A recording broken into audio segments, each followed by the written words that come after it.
এবার আমরা second bedroom দেখবো। পাশে ছিল আমাদের মাস্টার বেডরুম, তো এটা হচ্ছে সেকেন্ড বেডরুম। সেকেন্ড বেডরুমে ঢুকতে আপনি এক্স্যাক্টলি সিমিলার লেআউট দেখতে পাবেন।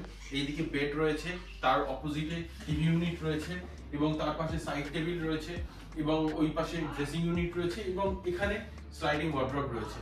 তো এইখানে ডিফারেন্স বলতে গেলে একটা জিনিসই ডিফারেন্স রয়েছে এখানে, মেজর ডিফারেন্স, সেটা হচ্ছে টিভি ইউনিটের উপরটা। টিভি ইউনিটের উপরটা ওখানে যেটা দেখেছেন সেটা হচ্ছে একটা লাইট দিয়ে ডিসপ্লে ইউনিট করা রয়েছে, কিন্তু এখানে সেরকম কিছু করা নেই। এখানে একটু অন্যরকম ডিজাইন করা হয়েছে, যেটা কিনা এক্স্যাক্টলি এই ল্যামিনেটটা যেটা রয়েছে সেইটা সিমিলারিটি রেখেই উপরে এক্স্যাক্টলি ওই ল্যামিনেটটা এখানে বসানো হয়েছে।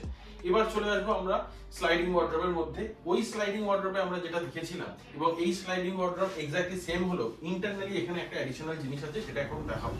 সেইটা হচ্ছে এই পুল আউটটা, ড্রেসিং পুল আউটটা। এই পুল আউটটার মেন বৈশিষ্ট্য হচ্ছে এটা যেহেতু উচ্চতায় রয়েছে, তো এটা একদম কাছে চলে আসবে। এইখানে কাছে চলে আসলে তার মেন বৈশিষ্ট্য হচ্ছে এখান থেকে ইজিলি আমি জামা কাপড়গুলো এখানে উঠিয়ে দিতে পারবো এবং সেটা নামিয়ে নিতে পারবো। আর আমার প্রয়োজন হয়ে গেলে আমি এটা জাস্ট ইজিলি এখানে পাঠিয়ে দিতে পারবো। তারপর আমি এখানে স্লাইডিং ওয়ার্ড্রপটা দিয়ে দিলে ওটা ওখানে থেকে যাবে।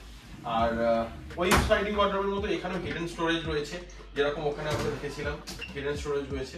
প্লাস নিচে এখানে ড্রয়ার অর্গানাইজার রয়েছে। আর এখানে যেরকম লাইট ওই রুমে প্রোভাইড করা ছিল, এই রুমেও লাইট প্রোভাইড করা রয়েছে।